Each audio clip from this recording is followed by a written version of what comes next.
It's time! It's time! It's WWE time!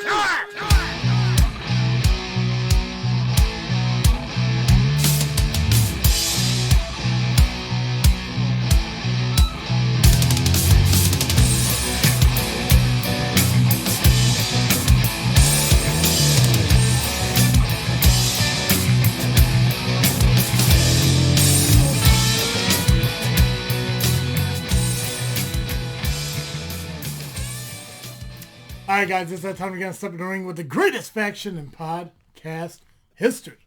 Just Freakin Wrestling, the JFW podcast, hosted by Travis-T. I'm Dizzle J. Guys, Dizzle J came back. I'm back. He fucking came back. He's like, well, you know, maybe I should actually come and do what I'm supposed to fucking do. I don't know. So he showed up. I should pretend like I'm on the team. Right? Yeah. Right. Really live up to that 33%. Yeah, gotta work on that 33. Yeah. But as you can see, Dally's not here with us this week, but she should be back next week. Work. Is Sentinel still trying to fight us on this bullshit? You know, I really don't know. Because you know, I just got a message from her saying like, hey, just let you know I'm not gonna be able to make it there today. Okay. Something came up, and I'm like, well, I don't know if it's a Sentinel thing. I don't know if it's a personal thing. Just that, hey, I can't make it. Good chance it is Sentinel. I'm gonna blame Sentinel. He's a dipshit like that. I'm gonna blame Sentinel. He's gotta be. He's a mouth breather. He's probably still mad we booed him out of the ring. God, yeah. That was the greatest fucking thing in the world. world. That was awesome. Yeah. But guys, we are here. We're here to do another episode. We're going to talk about the Elimination Chamber pay-per-view that happened this past Sunday. Now, obviously, we're going to talk about Raw and SmackDown, AEW, NXT, and Impact Wrestling. Not a whole lot going on this week when it comes to pro wrestling. Just going over the results and everything. We do have SCW coming up at the end of the month. I want to talk a little bit about some of the other independent wrestling shows that actually got canceled. I kind of want to talk a little bit about that and how this scare from the coronavirus is actually affecting the pro wrestling world. But before we dive into any of that, I just want to remind you guys that JFW is brought to you by Audible.com. And if you're a big fan of stories and history and stuff just like I am, you're just really not a big fan of reading those stories yourself, well, Audible.com is the best place for you to go. One-stop shop for all audio books. And because of us here at JFW, actually at Freaknet Studios itself. Freaknet Studios. If you go to audibletrial.com/Freaknet today, you yourself can get a 30-day free trial plus a credit to your first book purchase just by signing up. And there's more books than just wrestling. Who knew? Who knew? Who really cares? Nobody really cares. No. Learn about the wrestling history first. If you're listening to this podcast and everything, you should know the history about pro wrestling because we know some stuff. We know some stuff. We have an idea. We have an idea of like what happened. Yeah. Yeah. And you yourself could also learn the history of wrestling if you just go to audibletrial.com/Freaknet today. That's so good. You do that so well. Oh, man. So how's it been, T? It's been good. Yeah? It's been good. How are you? Not too bad. I like the product placement. What, this thing? The product, yeah. This thing right here? Yeah. Freaknet Studios? Freaknet. Tell me how annoyed someone's going to be by that. Oh, I'm sure somebody will be. Right? It's not going to be me. I have 3 kids, man. It's going to take a lot to annoy me. Guys, the Elimination Chamber just happened this past Sunday and everything. I want to go through the results, kind of talk a little bit about it. You had a chance to watch the pay-per-view, right? I did. Awesome. And if you guys do remember that we do have a pay-per-view contest going on, and I'll reveal who won this pay-per-view at the end of it. Shocker, wasn't Dizzle J. So we had Daniel Bryan taking on Drew Gulak. I gotta say the match wasn't what I was expecting. There was a lot more to it than what I thought it was. I thought it was great. Incredible. To me, that was almost match of the night. Yeah, I thought it was supposed to be a kind of a squash match. But I'm not gonna lie, halfway through it got a little nutty. Yeah. Yeah, right. I gotcha. There we go. Man, I thought that was probably one of the best technical matches I've seen in a very long time. Yeah, and I think Drew Gulak's character change is benefiting him more than kind of like what he was, like kind of a clean-shaving kind of guy in 205 Live and everything. And he did that goofy thing with Enzo Amore for a hot minute. Yeah. So I like it. I enjoyed the match. It was probably one of my favorite matches of the card. Yeah. Oh, on here, absolutely. I can think of maybe 3 matches I think were my favorite out of this, and that's definitely one of them. And it was one of those matches that actually made you think that Gulak could pick up the victory against him. He sat there and said he knew all the holes in Daniel Bryan's moveset and like how he could reverse everything, and he really did that all the way into the end, where he ended up losing to the was it the yes lock, the label lock, whoever he calls it. You picked Gulak actually to win this one. I thought for sure he had a great chance, and like I said, the match went. It was so hard to predict. Oh yeah, absolutely. Me and Dally picked Daniel Bryan, so point for you guys. Point for us. That's right. The next match we had was the U.S. Championship match with Humberto Del Rio taking on Andrade. Yep. Also a really good match. Again, one of the three that I really enjoyed. Yes. And Andrade picked up the win. I believe it was like a quick, small package kind of a roll-up kind of win. Well, with Zelina Vega, that's always that X factor too. Yeah, but when you look at the kind of like behind the scenes of it, the shoot reality of it all. Like I honestly thought Humberto was gonna pick it up just as like a punishment to Andrade for, obviously his suspension.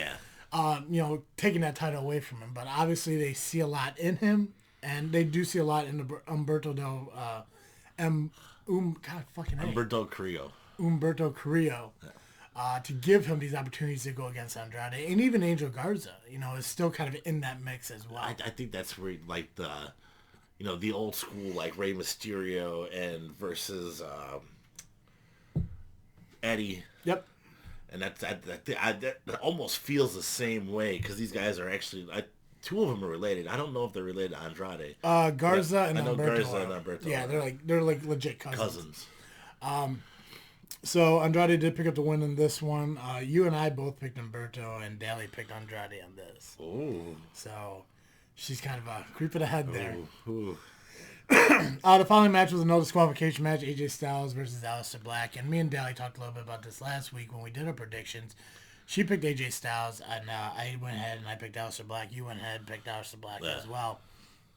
And I told her, like, Aleister's going to win because, regardless that the OC is going to be out there, The Undertaker's going to make an appearance. I mean, it was a given it was going to happen, and it did. See, I missed the Undertaker part. I for whatever reason, I think I had to watch off my phone, and I had to go make dinner or something shit like that. So I actually missed the Undertaker part. I came back to Aleister Black win. I was like, oh, cool. Yeah. I know I picked him. it was a good moment because they did a little bit more with the Undertaker style thing than they did at Super Showdown. Good. So, overall, it was a good match.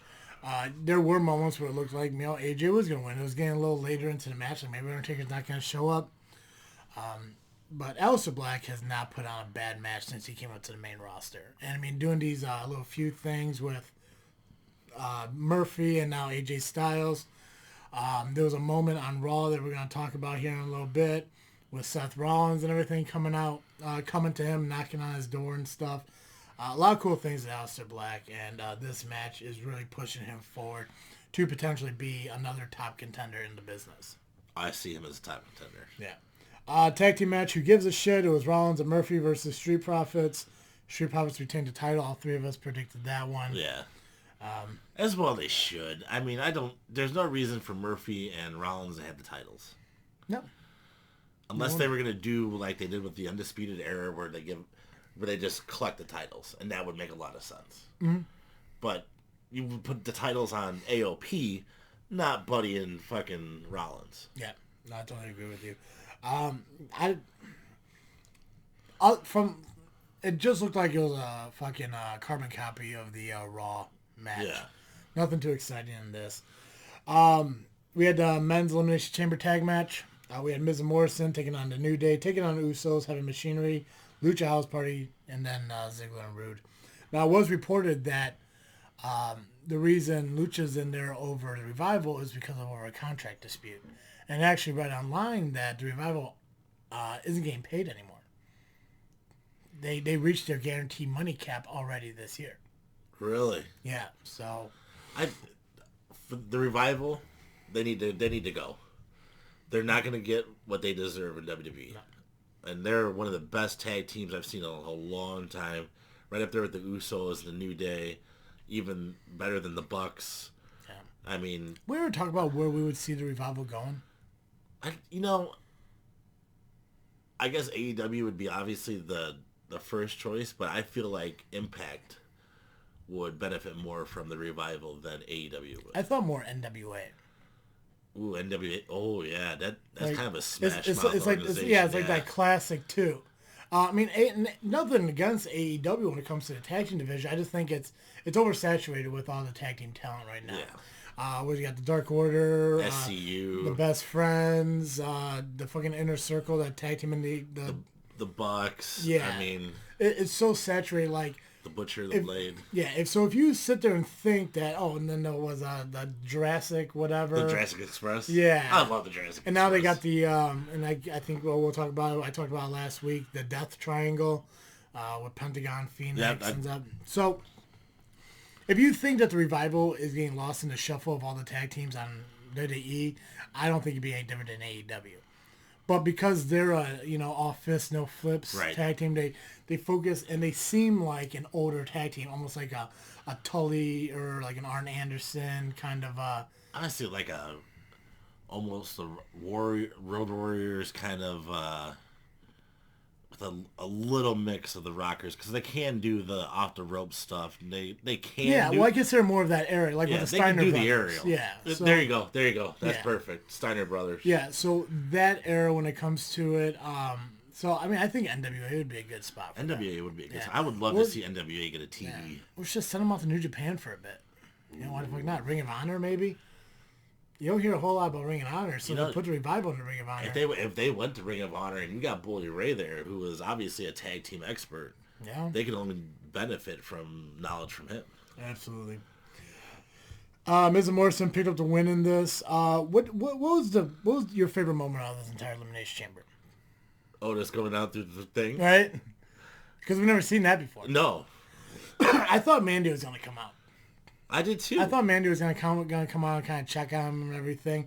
One of the big things I also liked, I know I think it's wrong, but Lince Dorado. Lince Dorado. Yeah. When he did that flip from the top. Yeah, that was dope. Yeah. I figured that's why they had those guys in there, but I didn't think it was going to be something like that. Yeah, and it's no secret that Heavy Machinery is my favorite tag team in WWE. But this Elimination Chamber, I fucking marked the shit out of it when Tucker lost his shit after Otis went through and just dropped him. Obviously, get eliminated by Ziggler and Rude following the kind of beatdown. But these guys are future tag team champions, and I hope it happens soon. And when it does, I hope it's a long-term title run. They deserve it. I believe they deserve it. First off, they got the power of the WWE Universe behind them. They're very entertaining to watch, and they can go. Yeah, no, and that little somersault swanton that Tucker did from the top of the chamber. I mean, all in all, it was a really good match. Miz and Morrison did pick up the victory to retain the titles. That seemed like kind of a given, obviously. Which makes sense. Yeah, first title defense that they had. We all picked it. So right now we have me and Daly tied at 1 apiece. Not you though. Not me. Not you though. That's all right. Probably the dumbest match for me was the handicap Intercontinental title match with Strowman taking on Shinsuke, Cesaro, and Zayn. And the surprise of Zayn actually winning the title was probably the most shocking thing for me to see. See, and I had talked about this with a guy at work too. It was cool to see Zayn pick up a title, but I just don't like the way he did it. Yeah.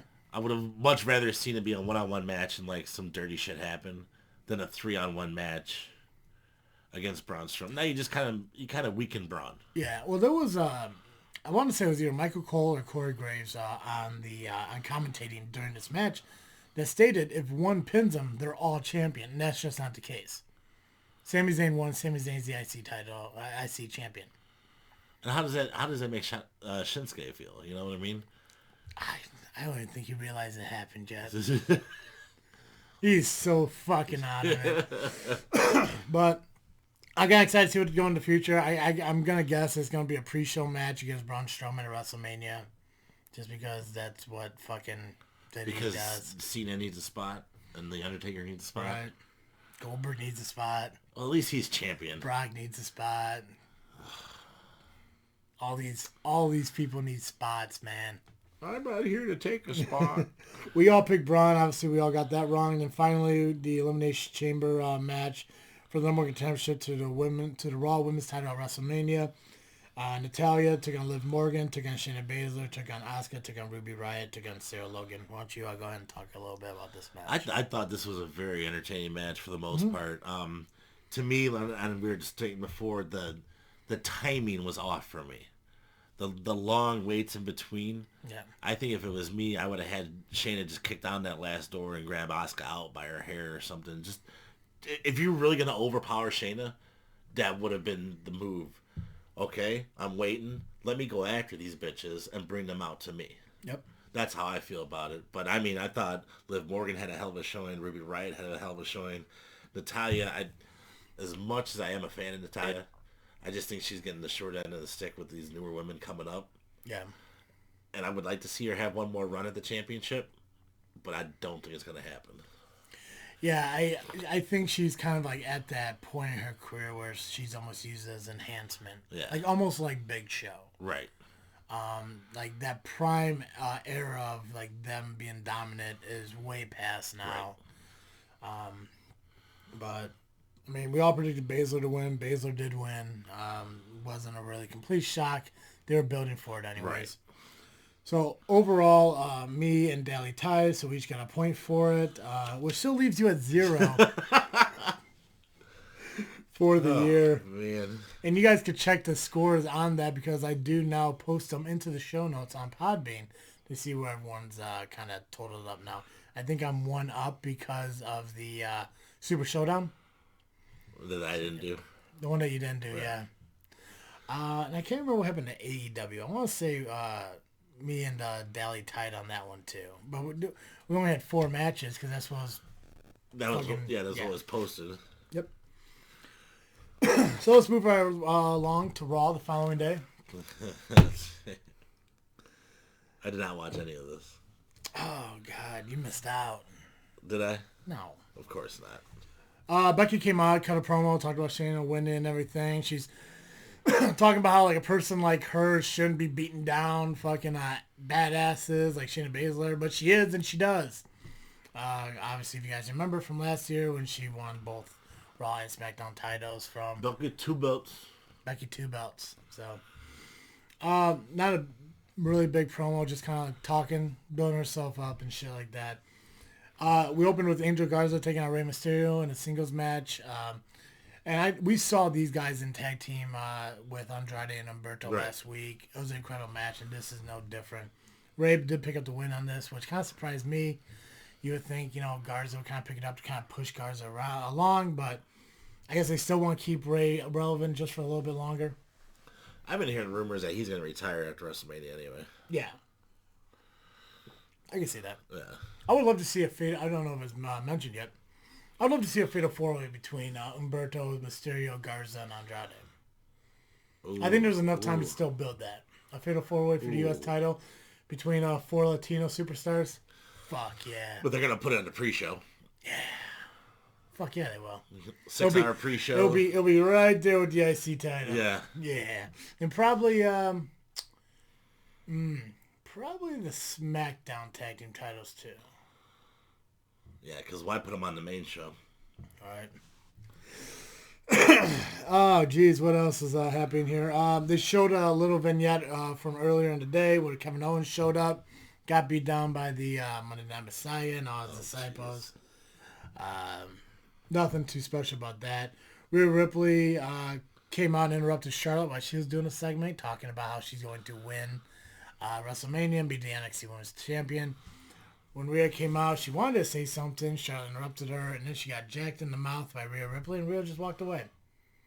That's badass. It was a cool moment, except for the very end when she got punched in the mouth. Charlotte just kind of sat down on her butt, kind of stared at her, and smiled.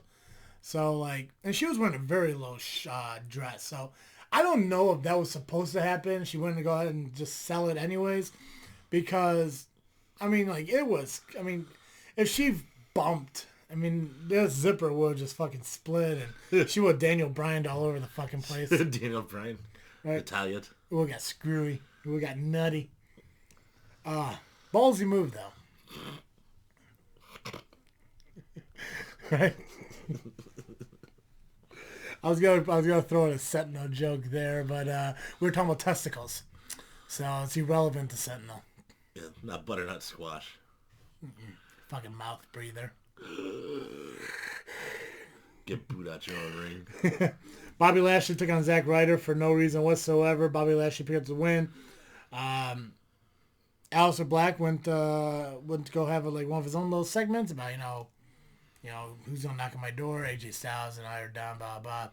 And it just so happens he gets a knock on his door, and it's Seth Rollins. Not there to fight him, but to ask him to join the Disciples. Clearly, he said no, and it turned into a match for later on in the night. Drew McIntyre took on Eric Rowan, where Drew McIntyre picked up the win. Crushed the cage with the giant spider in it, so that storyline's over. Oh, thank God. Kabuki Warriors took on Natty and Liv Morgan. Ruby and Sarah Logan came out to kind of just watch. And there was a moment where Natalia needed to fucking make that tag, need the hot tag. And right before she did, Liv Morgan jumped from the top rope onto Sarah Logan and Ruby Wright. God, why do I want to fucking mix everyone up? Too many fucking people. Jumped onto them. Obviously, she wasn't available to help out Natalya, who ended up getting beat up and took the loss against the Kabuki Warriors. AJ Styles came out and had a promo about the Undertaker, and he did it, man. He said Mark Calloway. He dropped the Undertaker's shoot name, the real name, and not only that, he said that the only reason Mark Calloway is still in the business is because he allows his wife to tell him what to do, and she's running him into the ground until he dies. And he uses her real name, Michelle McCool. Good job, Undertaker. Yeah. So, needless to say, there was a lot of backlash on this because there was a former referee, and I can't remember his name off the top of my head, that said he didn't like this because the Undertaker is who he is, and there should still be a sense of kayfabe in the business, which I agree 100%. There should be kayfabe in the business. Yes. However, when it comes to this, I like the idea that they use Mark Calloway, and this for one of two reasons. First off, if you guys own the WWE Network, that you could get for $9.99. Stone Cold Steve Austin has an interview show on there that he did his very first shoot interview with The Undertaker, where he refers to The Undertaker as Mark Calloway, saying, I know him as Mark Calloway, but the world knows him as The Undertaker. Now, from that very moment, it should be completely okay for everyone to realize that The Undertaker is not really The Undertaker anymore, but he is Mark Calloway, who plays The Undertaker in WWE. As long as you do it right. I mean, exactly. Do it. Yeah, it's not like AJ Styles was out there and said, hey, The Undertaker's real name's Mark Calloway, ha! And then took off. Right. No. It was part of a promo. He said, like, The Undertaker is not The Undertaker anymore. He mentioned the fact that The Undertaker once took off his hat and jacket and gloves and laid it in the ring and walked away, and that was supposed to be the end of him. And yet he's still here. And the only reason he's still doing this is because Michelle McCool is making him do it. And she's going to keep pushing him until he's dead in the fucking ring or whatever like that. Undertaker is set to be at Raw this next coming Monday. So. No, oh God. I just don't think he needs to be doing the match. I mean, maybe AJ wants the match with Undertaker, but I just don't think poor Undertaker. They need AJ to face the Undertaker. They don't need an Undertaker match. No. But if they do, it needs to be AJ. Or Dolph Ziggler. Somebody who could bump for the Undertaker and still make him look good. Right. Following that, we had Riddick Moss, the 24/7 champion, taking on Cedric Alexander, who is, we just talked about him. Big Swole's husband. 24/7 title is on the line. Riddick Moss picked up the win. I don't know who this guy is or why they're fucking pushing him. I've never even, before he came up with, what's his face? I don't think I ever heard of him before. No, but he's 24/7 champion. He beat Ricochet last week, beat Cedric this week and everything, so he's on quite a roll right now. I don't get it. Yeah. MVP came out, cut a little promo about Edge, saying that, if Edge is going to come back, he needs somebody in this corner that's going to guide him in the right direction. Edge did make his return after being gone for a month due to the incident that happened between him and Randy Orton. The incident. Yeah, we did talk about that last week, and he explaining to Beth Phoenix why he did it right before he RKO'd her in the middle of the ring. Edge came out, demanded Randy to come out to the ring, and all this other stuff. And MVP's like, see, that's your problem, Edge. You're not focusing on the right things. You're not keeping focus. Speaking on not focusing on the right things, how's your wife? So, Edge fucked MVP up. I was gonna say, I bet he did. Randy Orton came out, attacked him from behind. Edge came back, ran Randy off, speared MVP, put him in this modified choke thing, which I'm going to assume he's going to use probably in the future here, and gave MVP not one, but 2 concertos. What? Now, correct me if I'm wrong. Wasn't that Christian and Edge's go-to? Was it concerto? Back in the day? I almost spilled my drink. What? Wasn't that... Yes. Yeah, because they used to do it together. Yeah. Until, and I believe this is correct. If I'm not, somebody can correct me. But after Edge won the King of the Ring tournament and Christian betrayed him, is the first time they did the solo concerto. Ooh. So, yes. Obviously, Edge went to the back to find Randy Orton. Couldn't find him. He was informed by the backstage interviewer that Randy left. So, I'm still a huge fan of Randy Orton. I just think... Absolutely. And I like how they're working it now. Like, it's not so much he did it because he's a bad guy. He did it for the benefit of Edge himself. The main event, obviously, was Rollins versus Aleister Black in a singles match. It ended in disqualification when the Disciples attacked Aleister Black. Viking Raiders came out. Street Profits came out to the aid of Aleister Black. And then somebody said, fuck it, let's turn it into an 8-man tag.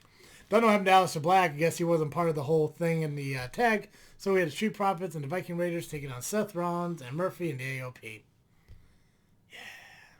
And Aleister just kind of went back to his room, shut the door. I guess wait for another knock. I don't know. I'll tell you what, I'm getting more soul on the Street Profits now. Fuck them. I'm enjoying them. Yeah. Well, they lost. So Rollins, Murphy, and AOP picked up the win against the Viking Raiders and the Street Profits to end Raw. Jesus Christ. What are they doing in WWE? What are they doing? They're not listening to us. They're not at all. They're not. So I told someone, I'm like, let me book WrestleMania. I bet it'll be the highest rating. Of course, I'm going to need your help. But it'll be the highest rated WrestleMania of all time. We can book it together. Yeah. Just freaking booking. We'll do that next week. Yeah, we can do that next week. I don't think we got anything going on next week. Yeah, I don't think anything's going on next week. Book a WrestleMania with the current roster? Yeah. SmackDown, Raw, and we can throw in NXT in there. Oh, we're going to throw in NXT. Keep the top matches that are already booked and just rebook them. So keep the same champions. Yes, just different challengers if needed. I mean, you can keep the same. You can keep some of the matches you think are good matches, and what's pre-show and what's not. The only things I would honestly pre-show would be the Andre Giant Battle Royal and the Women's Battle Royal, which I do agree with X-Pac. It should be the China Battle Royal. That would have been cool. Yeah. So.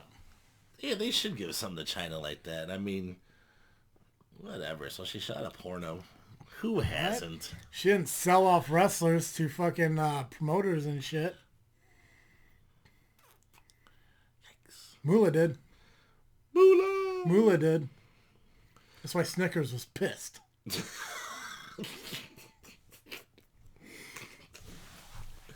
Alright, so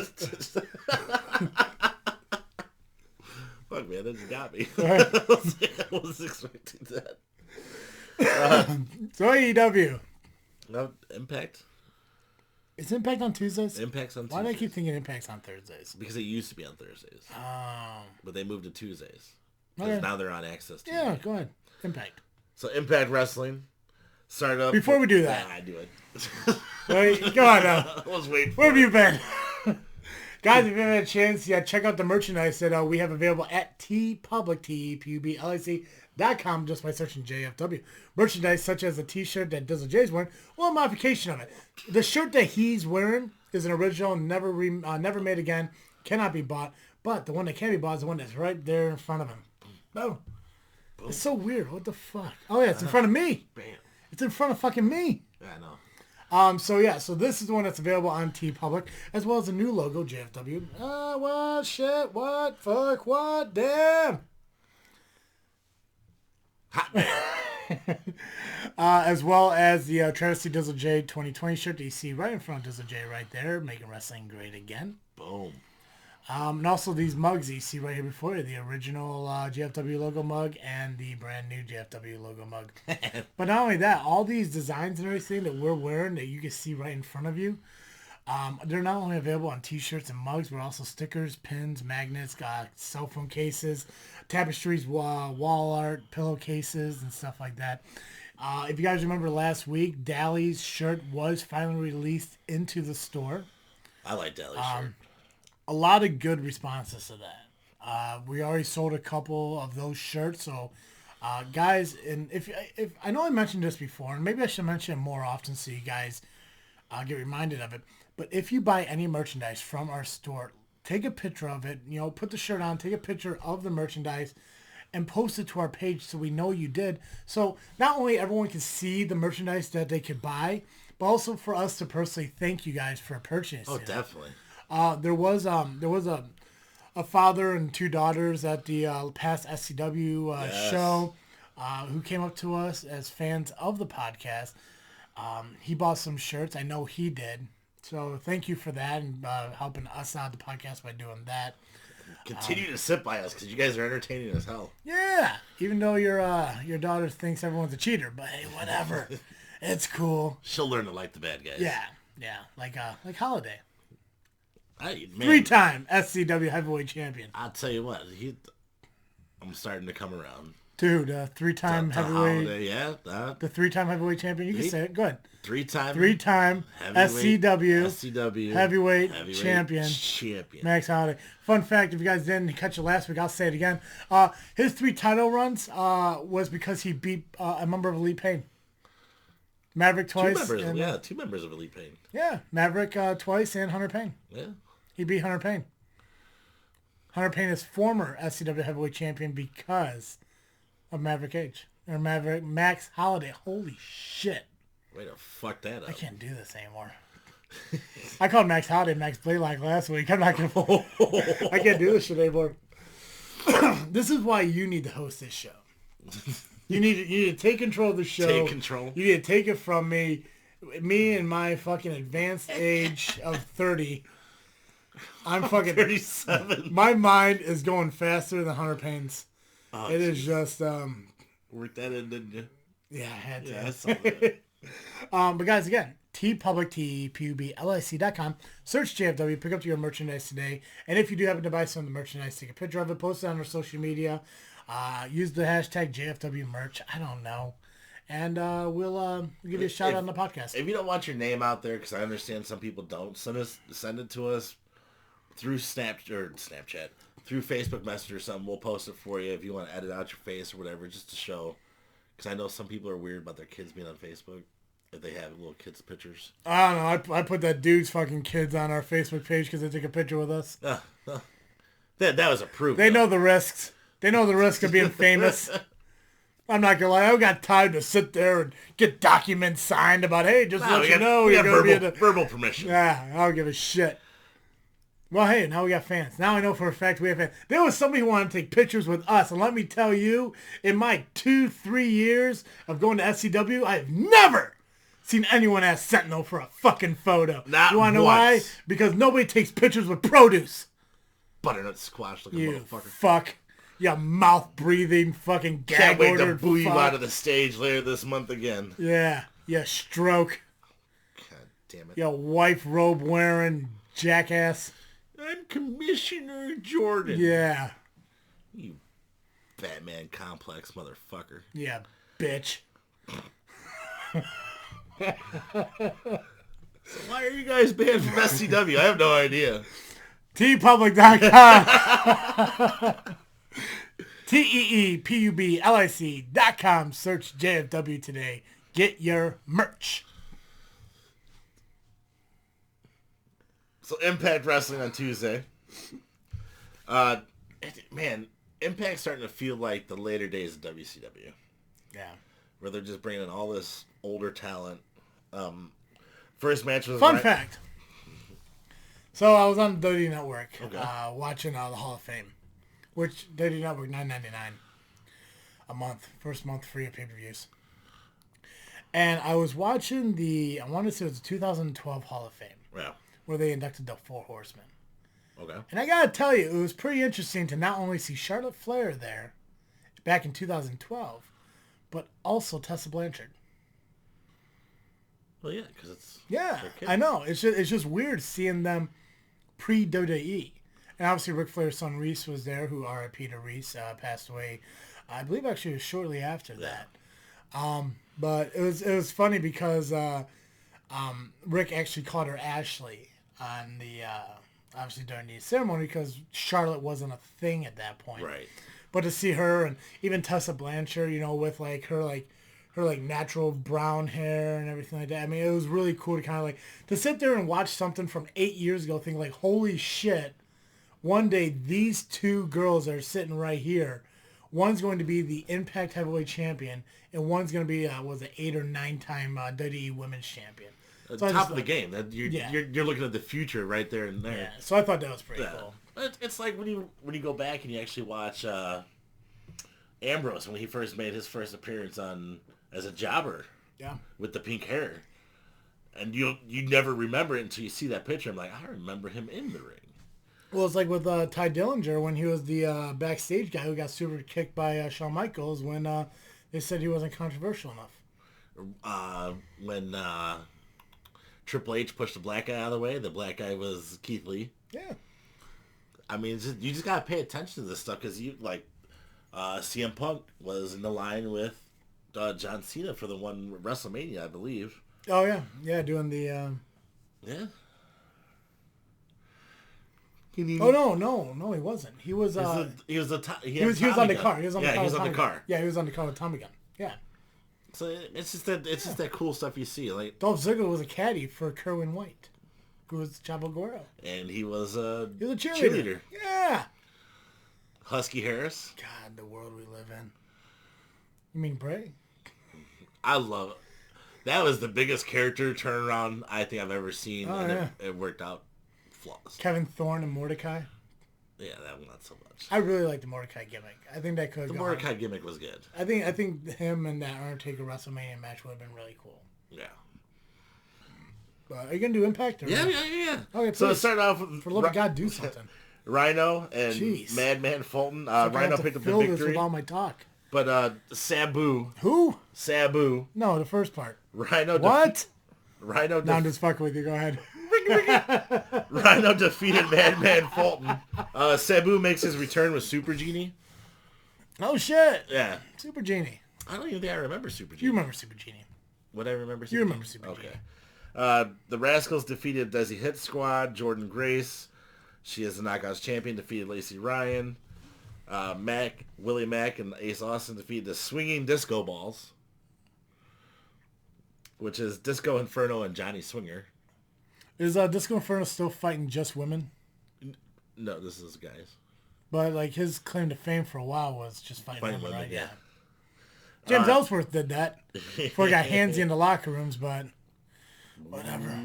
I'll say it. The best of 5. He ain't gonna come on this show. He had to pay us. Yeah. That'd be a lot of fucking merch you better buy. The best of 5. This, when I read this, I guess maybe it's the best way for these guys to look. Okay. But it ended in a no contest. Now, whoever won the best of 5 was going to go on and face the World Heavyweight Champion. Mm-hmm. Well, so this match ended in no contest, and they're going back and forth. Tessa comes to the ring, says, I'm going to fight both you. So it's going to be a 3-way dance at the next Impact pay-per-view for the Impact. I don't know how long that's going to go on for. Her Impact title run. I think this can be done now. Yeah. Yeah. I've talked about it before. I just don't like the idea. I really think it just killed your women's title by doing that.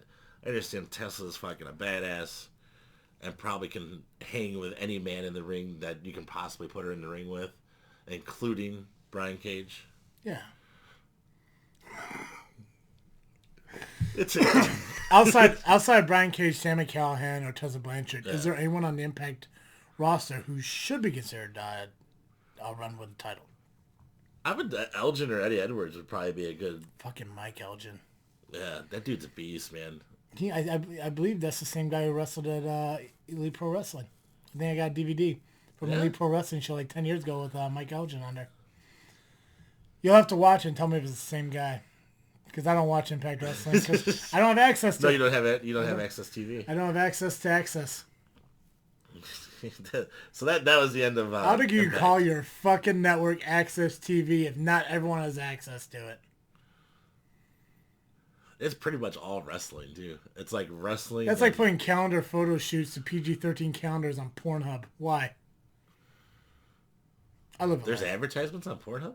Yeah. Huh? Who knew? Yeah. Who knew? Not a sponsor. Not a sponsor. Yet. You want to do NXT or AEW first? Why? Well, NXT's probably a lot more interesting than anything else WWE's putting out. This one was interesting. Was it? So this NXT was shot at the Performance Center. Not at Full Sail. No, at the Performance Center, which I'm not sure why. I was going to look up some information on it, but it's irrelevant on why they did it. There's really no reason to sit there and try to figure out why they did it, other than maybe for the fact the whole coronavirus thing that's going on. And we'll talk a little bit about that here in a little bit. But basically, like where all the rings are set up and they do all the practices and everything, from the looks of it, they tore it all down, but one ring set up the stage, commentating, and chairs for people to come in and sit. So Keith Lee took on Cameron Grimes as the opening match for the North American title. Fucking boring to start out. Really? It was really fucking boring. It reminded me of, remember when you did your pick of the week with the Goldberg, William Regal match? Yeah. Very similar. It almost seemed like Keith Lee didn't want to sell anything for Cameron Grimes. Oh. So it was kind of like, it was really boring, very slow to start out. Keith Lee did end up picking up the victory. I mean, it was a point where somebody actually chanted boring in a match, and I don't recall the last time anyone ever chanted boring at an NXT show. Yeah. Following that, Damian Priest came out, attacked Keith Lee from behind with the pipe. Dominic came out to save the day and picked up the North American title, went to go help Keith Lee up. Keith Lee, who I'm assuming either was pissed that Dominic picked his title up or assumed Dominic attacked him from behind. So he powerbombed him and walked out. Not a heel turn, just a Keith Lee, keeping him in check. Yeah, protecting his shit. Don't touch my time. That's right. Don't pee where he peed. Fuck it. If you guys also remember from last week and everything, it was announced that there's going to be a I think it's a 5-way or a 6-way ladder match for number one contendership for the NXT Championship at NXT TakeOver Tampa. Ooh. So ladder match. 5 women are available. Chelsea Green won the first slot last week. The next one was Mia Yim taking on Dakota Kai with her associate Raquel Gonzalez out there with her. Mia Yim picked up the victory against Dakota Kai. So she would advance, which I'm really happy for because Mia Yim has a history of ladder matches, and I think she can get a little more extreme than Dakota Kai can.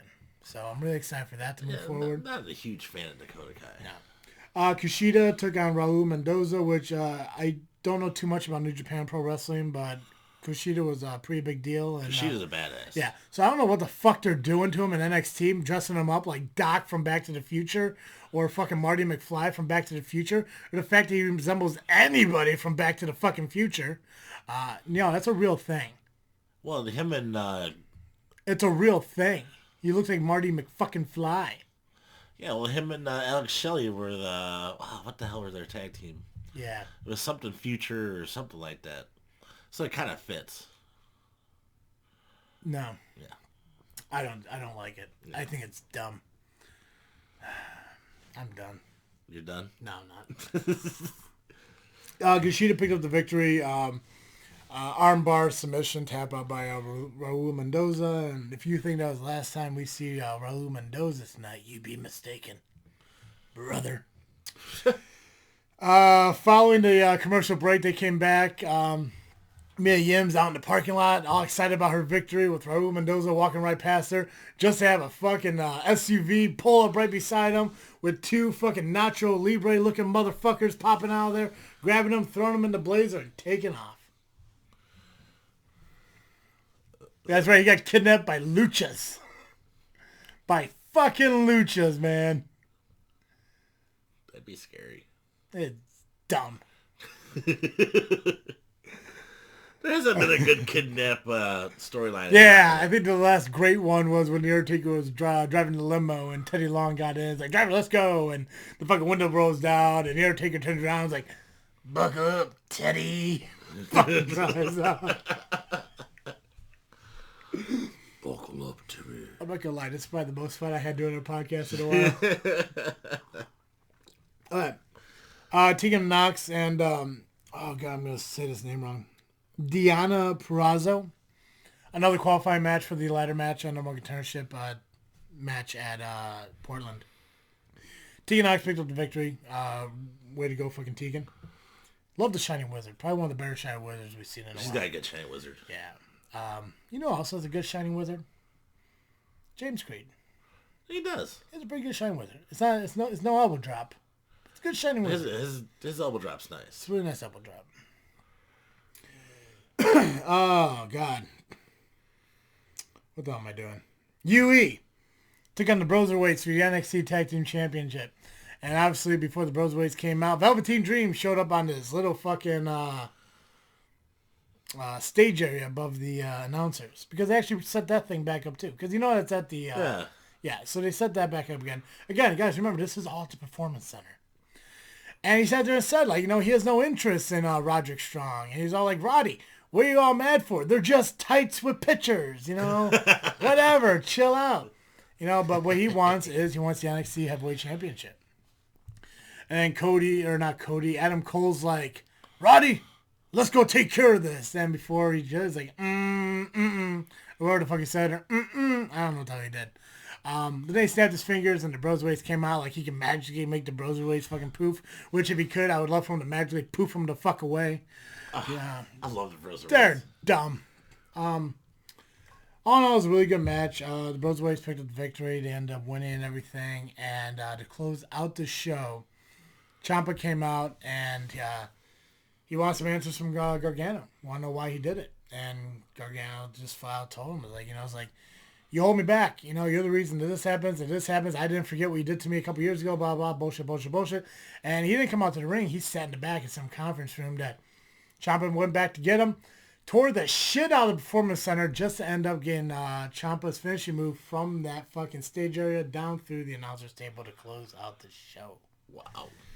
So if you ever get a chance, I'm going to watch it. Yeah. It's on the Diver. It's on the Diver. It's on the Diver. Okay. All right. AEW Dynamite opens up with Shivani. So before we get to that. Yeah, I knew it. Come on now. All right. You should really ask first. No, I'm not going to ask first. It's so much more fun to get interrupted. Oh, God. I don't know what to interrupt you with now. Fuck it. Guys, make sure you check out patreon.com /JFW podcast and sign up for one of our patron tiers that we have available for you guys. Anything from $1 to $15 is available for you guys to sign up for. It's a monthly payment to us to help us build and grow the podcast. And with that monthly payment that you contribute to the podcast, you get additional content that you don't get here on the show. We do, however, get shout-outs to the patrons that we do here, such as Becca and Brandy, who have been patrons since the beginning. So, again, thank you guys for being part of that. Make sure you go to patreon.com, that's patreon.com /JFW podcast. Again, tiers from $1 down to 15, and every single tier, as more you pay, the more you get and everything. There's additional additional podcast content available for there, such as watch-alongs and shoot interviews that we're going to look to be doing here in the future, as well as some like Dark Side of the Ring type podcasts that we're also going to look into doing. You can be a GM for the month, where you get to pick one podcast out of the year. We schedule you, but you get to control the podcast and what we do with it, and that's your baby.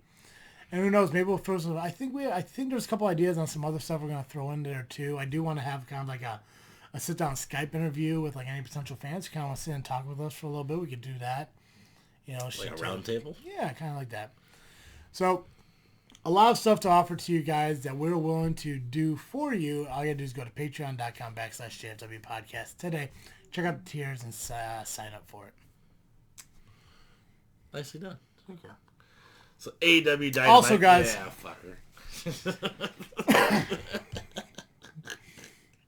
This is your last result, so I don't know when I can be able to say this again. If you guys haven't noticed, this mug I've been drinking out of, it's a Freaknut Studios mug. Freaknut Studios, J. Tumble Freaknut Studios. Freaknut Studios is a combination of 3 podcasts. It's a collaboration. What did I say? Combination. We're not merged together, we're together. It's a collab. We're a collaboration. Thank you. Of 3 podcasts, Just Freakin' Wrestling, This Freakin' Show, and Doug Gray Area, all talking about different kinds of stuff coming together as the Studio Bros, and which you'll see video content that they have already put out. That's right, we did. Yet to be part of because scheduling. That's right. You missed out on burgers. I did. Guys, if you haven't had a chance yet, we do have a YouTube channel, Freaknet Studios. Make sure you go subscribe and hit the notification bell for those. We put out a show a couple weeks ago where we did a hot sauce challenge / ranking of Mexican and American hot sauces. This past week we put out a video of us ranking franchise type cheeseburgers that we got in the area. I didn't watch it. A cheeseburger? Yeah. You should watch it. I'm gonna watch it. For our Freaknet Studios. Yeah. Why would I tell you on camera when I don't want to tell them? You're right. Right? And also make sure you check out this coming episode that we're going to put out this week, where we ranked 10 different popular sodas. Ooh. Yeah. The winner will surprise you. Because it surprised us too. But yeah, no, make sure you check out Freaknet Studios on YouTube. Again, subscribe to it, hit the notification bell, and check out the videos that we're doing. We're going to come up with more ideas and stuff as time goes on when it comes to what we're going to do as far as a network. But JFW also has their own page on YouTube. It's Just Freakin' Wrestling. Make sure you search that, subscribe to that, because that's where you find the video podcast that we're doing of the audio that you're listening to if you haven't found the video. Excuse me, yet. So, yeah, I'm good. You good? I'm good. All right, AEW Dynamite this past Wednesday opens up with... Real quick. No, I'm good. Hey, I'm good. Opens up with Tony Schiavone interviewing Hangman Adam Page. Mm-hmm. Later in the night, there's supposed to be a tag team match between Page and Inner Circle. Page is looking for a tag team partner. The Young Bucks are there, so they're assuming that they're going to be it. Page tells them, nope, not you guys. Got to be somebody I trust. Yep. So then we move into Cody versus Ortiz is the first match. Lance Archer comes to the side of the ring and sits down with Jake the Snake Roberts, which distracts Cody, but all in all, Cody picks up the win with using submission, the figure 4 leg lock. Not a fan of everybody using it. Get something new. Something different. The figure 4 leg lock and the sharpshooter, I'm kind of... Unless you're Natalia. Yeah. I'm fine with Natalia using it. Well, it fits for Natalia. Yeah. Charlotte Flair and Natalia should be the only ones using the figure 4 leg lock and the sharpshooter. Everyone else, there's so many different opportunities for other submissions out there. Pick something else. Create a new one. Yeah. After the match, Inner Circle appears on screen. They beat down Nick Jackson, trapped him under a garage door. They run back to help him out, blah, blah, blah. Next match is Nyla Rose and Bea Priestley versus Chris Statlander and Shida. Rose picks up the win. Match went back and forth. There was a couple spots missed during this match. Yeah. A pretty big one probably would have been nice to see if it actually went through, but it didn't. Well, and I think that's a big thing, like, when it comes to AEW, which there's no secret I'm not a fan of AEW. Right. But it's just like we've talked about it. It's like it seems like it's nothing but high spots, but when they do it, it's either a reversal or they don't do it right and it kind of gets goofy. And we talked about it before, where I have a problem with the no sell spot. Yeah, I do not like that. Don't bounce right back up and then jump in the 15 people. Yeah, Just play it off a little bit. Climb a little slower, something, please. Yeah, it's just like they need to work on that, but also like I think you mentioned it earlier before the recordings. Like they don't follow too much storylines. They talk about it for a minute, but it doesn't seem like it's going anywhere. It's like a legit like tune in next week to when we figure this out. It's like do something now about it that draws me to come back next week. And I think the other thing I said is that they don't tell a story with their wrestling either. Yeah, it's like spot. You know, there's no wearing the person down or anything like that. Mm-hmm. But to me, it wasn't a very good show this time around. Not like I said, Nyla Rose picks up the win, and then her partner beats her down. When you're the women's champion, you have no friends. Yeah. The next up was a 6-man tag team match: the Butcher, the Blade, and MJF versus Jurassic Express. I do enjoy Jurassic Express. Not a big fan of the little guy. Who's which one's Pillman's son? Is that Jungle Boy? No, is that Jungle Boy? That's not Pillman. That's not Pillman's son. Is Pillman's That's son? Luke Perry's son. Okay, so Pillman's son is Brian Pillman Jr. Okay, but he's not in AEW. No. So Jungle Boy is Luke Perry's son. Yeah. Okay. From 90210. Gotcha. And I'm sure he did other stuff too, but that's what he's known for. Yeah. He was actually, he was in the original Buffy movie too. Okay. MJF taps out Marco for the win. The worst part of the goddamn show for me was Britt Baker gets interviewed by Shivani. The whole part was boring until Big Swole came out. Big Swole comes out and they talk some shit. And Baker tells her, he's like, nobody's worried about your boyfriend.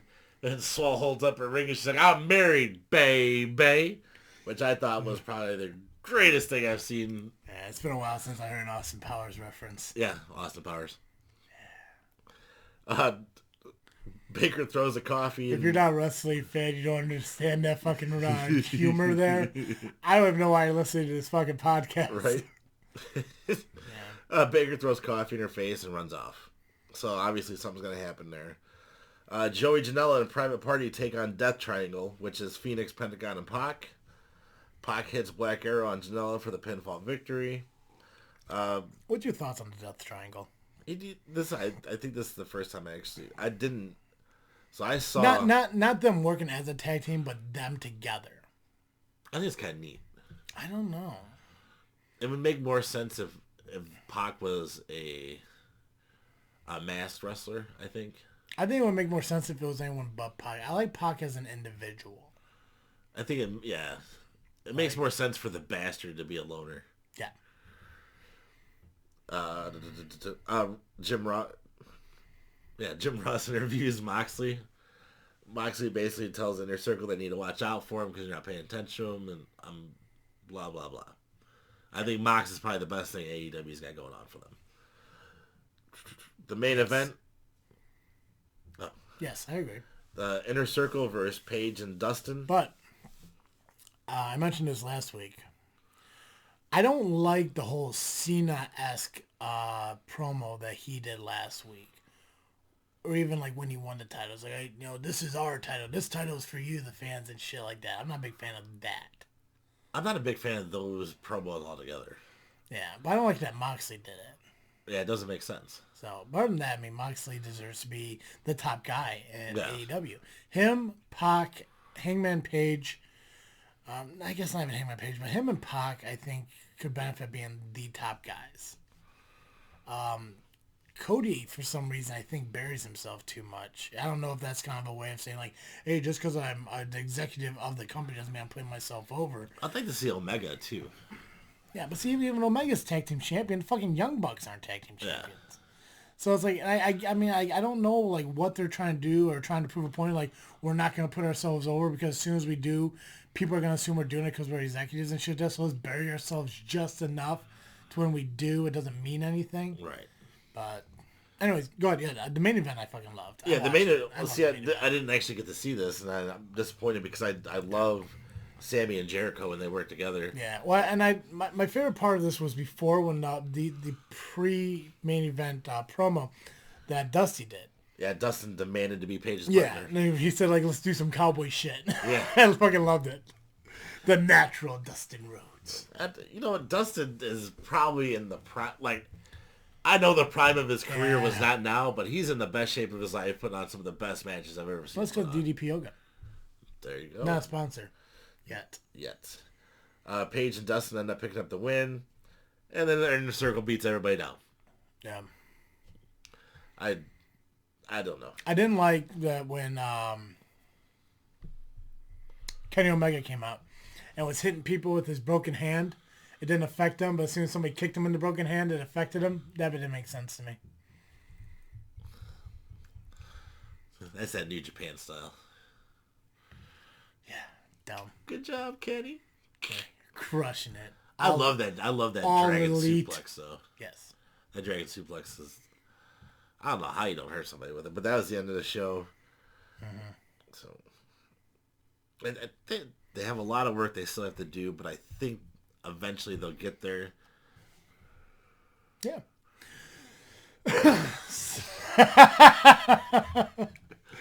I'll agree with you to some extent. SmackDown this week was broadcasted to, again, the Performance Center. So just like NXT, this was at the Performance Center. And they were originally supposed to be in Detroit. Yeah, but this is an empty stadium. No fans. And at the commentating table, we had Michael Cole and Triple H. And I gotta say, I fucking love those guys together. Because all they did is talk about the shit 25 years ago when Triple H and DX used to fucking around with Michael Cole and stuff. So they brought that up all the time. So, it was announced that John Cena, Jeff Hardy, and Paige were all going to be at this show and everything. And unfortunately, Paige couldn't make it. There's some travel issues. Not sure what. You know, maybe there's something in her eye. Bayley and Sasha came out and just mocked, you know, the fact that Paige wasn't there. It was like, where's Paige? Paige's supposed to be here. Why isn't Paige here? Well, we don't need Paige because we're the reason NXT's a thing. We put it on the map and blah, blah. And then Alexa Bliss and Nikki Cross came out, told them to shut up. Then all of a sudden, boom, tag team match. Bayley and Sasha won thanks to Asuka interfering and pulling Alexa Bliss off the ropes and causing Nikki to go at it alone. And the only reason Asuka came out and did it is because Alexa flat out said, you know, last week, like, you know, Taking Tire's supposed to be defending on both shows. Why aren't you on SmackDown at all? So. Also, I noticed that this tag team match, that they, so the way they set it up, because normally, like, when you look at the hard camera, yeah, you had one tag team on the front right corner and then the back left. Right. It was opposite this time. It was the front left corner and the back right corner. Excuse me. And I gotta say, I actually liked that a lot better. Really? I don't know if it's because it was different, but just how everything was set up, it actually looked a little bit cooler. So I hope actually they go forward with that a little bit more. But I don't know. I don't know the reasoning and like why. Because I mean, even when we watch, even when we go to SCW, it's the same way. If the hard camera was to be to the right of the entrance, then you got the front right and the back left. So I don't know. That's something maybe we could ask some of our wrestling buddies in the business, and kind of find out from there. Because now I'm kind of curious about it. I am kind of curious though. That's different. Yeah. Roman Reigns had an interview. Michael asked him probably the biggest question that everyone was wondering is like, why do you feel entitled to have a main event match at WrestleMania? And Roman flat out said, I earned it. Said like, you know, if I'm main eventing live shows and I'm main eventing live TV and I'm going to do this and I'm going to do that and I bust my ass to get better to be back as quick as possible to do this, that, and the other thing. Why not put me in the main event of WrestleMania? It almost kind of felt shooty, which I was kind of cool with. It's a lot better than Roman Reigns saying like, this is my yard, I'm the big dog, and you know, it almost sounds heely. Yeah, so I'm okay with that. I would like to see a heel Roman Reigns. Yeah, he called Goldberg a part-timer and probably too dumb to control and operate a fucking bulldozer. So, because he's from Georgia. So he probably lost his Georgia fan base. We love Georgia. Not so much Canada. Canada doesn't love us. Canada does not like us.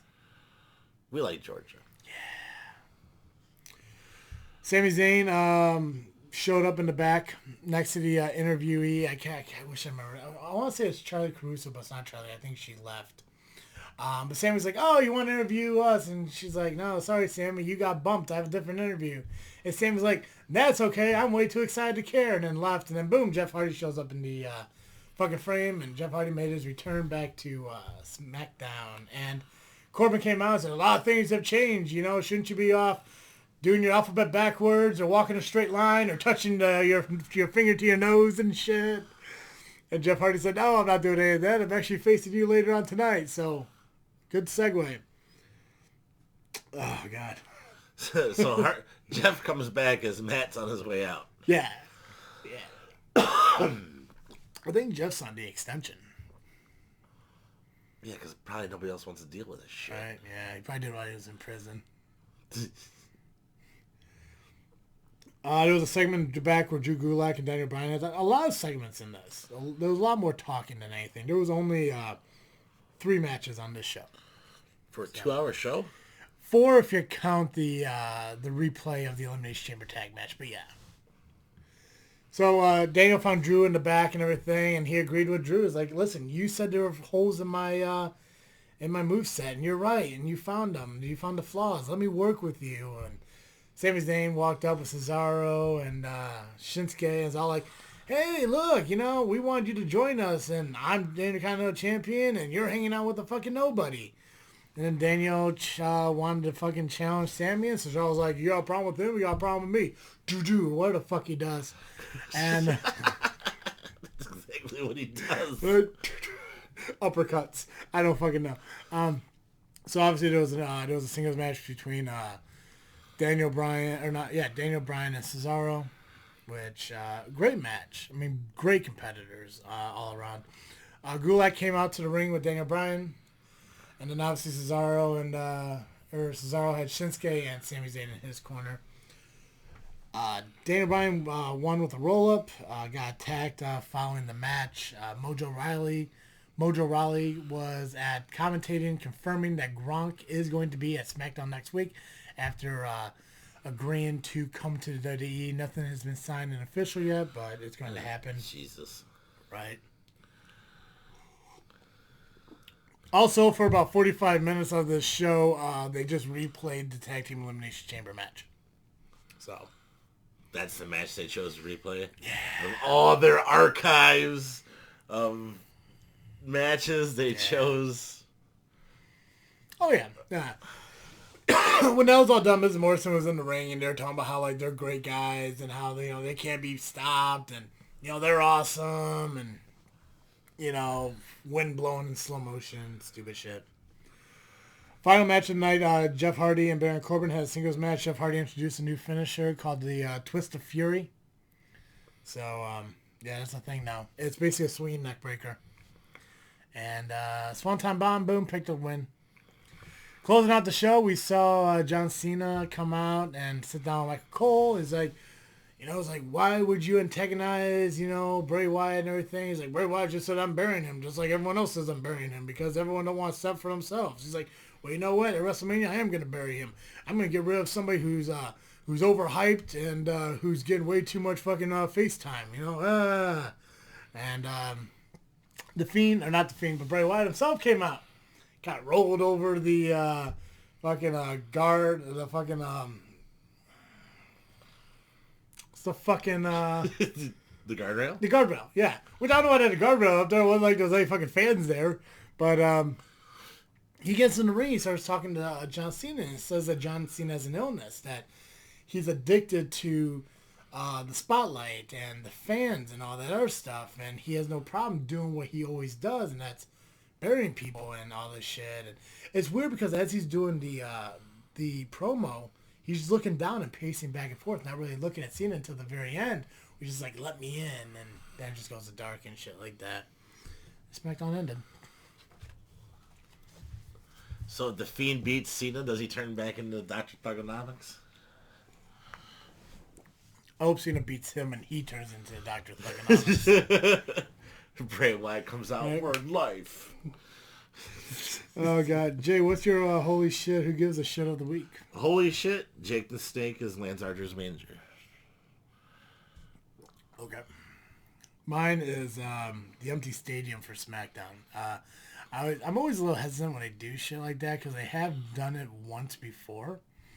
But regardless of the Elimination Chamber replay, it was actually a pretty good show. You had some decent interviews and, you know, a couple decent backstage segments and obviously some good matches. So, I mean, it worked. It was pretty cool how it fucking worked, so I'm okay with it. They pulled it off. They didn't cancel it. And I'm excited to see what they do for Raw because I don't think this is going to change anytime soon, but... See, and like with mine, I like, if you're going to bring these older guys back, don't put them in the ring. Use them as a manager, as, not a valet, I guess, but someone that can give them, the younger guys, the insight into the business, and yep, I think it's neat. What we got now? You got Cody with Arn. Yep. You got, not Ty Dillinger, also, what's his name, Spears with Tully, and now you got Jake with Lance. No one gives a shit is Britt Baker. Yeah, that promo. That promo was pretty lackluster. My who gives a shit was just the segment that they introduced Lance in. Not so much that he was the guy. I think everyone was hoping it was Luke Harper, but clearly it's not. They made the reveal of who it is. I just wish they did more with his introduction to the business. I guess Luke Harper would have made a little more sense. Yeah. Unless that backwoods kind of... Yeah. Unless it comes in as like kind of like a tag team thing, I think that'd be pretty cool if they made like a snake faction. Call it the Snake Pit. Ooh. Right. See if AEW listens like WWE does and steals our shit. No, but it was really cool that with Lance Archer being the guy. I'm just not a big fan of how they did it. It was just very lackluster. They're just sitting there in the fucking front row and he throws a leg over like he's going to involve himself, and Jay's like, whoa, no, let's just leave. Yeah, nobody has left, so it was very lackluster. Again, no secret, I'm not a huge fan of AEW, and this is one of the reasons why. Cage match a couple weeks ago was actually pretty fucking cool. I will give them that. That cage match was really cool. I'm really excited for the War Games match that they're going to do. I believe it's either next week or a couple weeks from now. What are they calling it? Blood and Guts. Nice. Yeah. I doubt anyone's guts are going to show. It's like Friday the 13th being PG on TV. They get Sabu to come over. Yeah. No, I think I'll do it. No, they already got the teams. Really? Center Circle versus the Elite. I think it's what is it? Fucking Hagar, Sammy, Jericho, and then the two Hispanic dudes. Is that LAX from Impact? Yeah. Okay. The new LAX. Yeah, so it's them, and then it's Cody, the Bucks, Omega, and Paige. So, yeah. Now what? Well, you could do your pick of the week, or we could talk about... No. What do you want to do? Do you want to talk about the coronavirus a little bit? I guess we could. Cool. Just overhyped. What? Yeah, right. Guys, you do know I co-host this freaking show. It's another podcast I do where we talk about wrestling here. I talk about everything else about wrestling over there. And one of the biggest things we talked about this week was the coronavirus and how it affected a lot of things in this, not only in this country, but in the world, and how a lot of things are being canceled. As you can see, it affected not only NXT, but SmackDown with the way they set up their shows this past week, with NXT being recorded or being taped or being presented to you from the Performance Center with a small limited crowd. SmackDown being an empty stadium at the Performance Center, and I'm going to assume Raw is going to be the same way. There's been a lot of rumors and speculations about what's going on with WrestleMania, because Florida is one of those key states that is having a huge effect from the coronavirus, where state officials are looking to shut down the entire fucking state. As of right now, the Hall of Fame, SmackDown, NXT TakeOver, Tampa, WrestleMania, and Raw are all scheduled to go on as planned. But there is a possibility that if WrestleMania does get canceled, it could be rescheduled into June. I believe that's what I read. Somewhere in June or July, because there hasn't been a June pay-per-view scheduled yet. Well, I guess that makes sense. Yeah. Now, you believe, and I do agree with you as well, is that this is blown way out of proportion. I don't think it is a bad thing. I'm not saying I'm not saying don't take it seriously. Yeah. Okay? It's just the way everybody's going about beating people up over toilet paper and shit like this that's going on. Follow your warning signs. Do what the CDC tells you to do. Go in, get tested. If you have any of these signs, do that. That's fine. Quarantine yourself, whatever you got to do. Yeah. Wash your fucking hands. Yeah. Nasty. Just wash your fucking hands. But no, what's your thoughts on what happened with NXT, what happened with SmackDown, and what the possibility of WrestleMania being canceled? Because we already know all the other sporting events are suspended. Basketball, hockey, and baseball soccer even, they're all being pushed off. Fucking golf. I don't think XFL though. No, fuck no. This needs that shit to work. It's actually doing really good this time around. Now they're, I know the one thing with the XFL is those West Coast stadiums that they use, they want to find alternatives because there's I want to say there's a game, it might have been the game this week or whatever next week's game is, in California that WWE said that they're going to put it on as long as the owners of the stadium still go with it. So it's up to the discretion of the stadium owner. So. I mean, it would be a huge hit to WWE not to have WrestleMania on, and then that begs the question. So if you don't do WrestleMania in April, how do you carry all these storylines to June? And do you still have the same matches in June that you would in April? It'd be fucking... Because some of these storylines I don't feel will last another 2 months. Baszler and Becky wouldn't. Undertaker and Styles wouldn't. Brock and Roman wouldn't. Or Goldberg and Roman wouldn't. Brock and... they just want like... Realistically, what they would have to do is they would have to put these matches on over the course of the next couple weeks in like main event spots on Raw and SmackDown and NXT and have a different complete fucking WrestleMania. I don't know if that would kill WWE. I know there's a lot of money invested into it. I do know that a lot of people come from overseas for WrestleMania. It's a huge... It's bigger than Comic-Con weekend. Yeah, and you're looking at WWE Access and everything where all these kids and people from all ages are going to have access to superstars and other fucking fans and everything. And also when WWE does their WrestleMania weekend, there's also the... I'm going to call it Wrestling Con because I don't know the official name, but Wrestling Con is held the same weekend where you have Ring of Honor come in, you have Impact, you have, it used to be Lucha Underground. Mm-hmm. I don't know if AEW is going to be there, but you'd have those guys come in and do like a super show Saturday night before or after TakeOver. Just so it's just a full weekend of wrestling and family fun all together. Will it kill the WWE? No. WWE, will they lose a lot of money? Fuck yeah. Oh, yeah. They'll lose a shit ton of money. Yep. And my whole thing is, what do you do if you have to move that event? It's going to be hard to carry these storylines. It's going to be hard even for me as a wrestling fan to want to see those matches. It's already hard enough for me to want to see these matches anyway. Yeah. For the most part. Mm-hmm. So I don't know how you would carry that over to June. I could see May. I could see going to May. And maybe kind of... Which was a month. Or maybe even later in April. Yeah. You could probably drag it out for 4 weeks if you do it right. But when you're looking at 8 weeks now, that's just way too difficult because there have been some great storylines that don't even make it that far. Yeah. And they're not done making the card for WrestleMania. They should just make WWE masks. Hand them out. Some WWE hand sanitizer. Roll toilet paper. What's your pick of the week, Jay?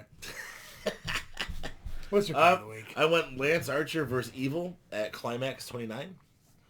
So if you're not familiar with Lance Archer or Evil, because they are New Japan guys, Lance Archer is formerly Lance Hoyt, and I believe that was Impact Wrestling that he was in. He might have been in WWE just maybe a hot minute. Mm-hmm. But check him out. This guy moves like a lucha. It's crazy to watch these big ass dudes do what these guys do, what the little guys do. Check it out. Let me know what you think. Hit me up. If you have a match you want me to check out, hit me up via the Facebook. And then I'll post later tonight. Okay.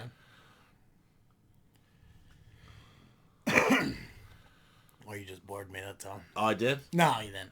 I just want to put it in front of you.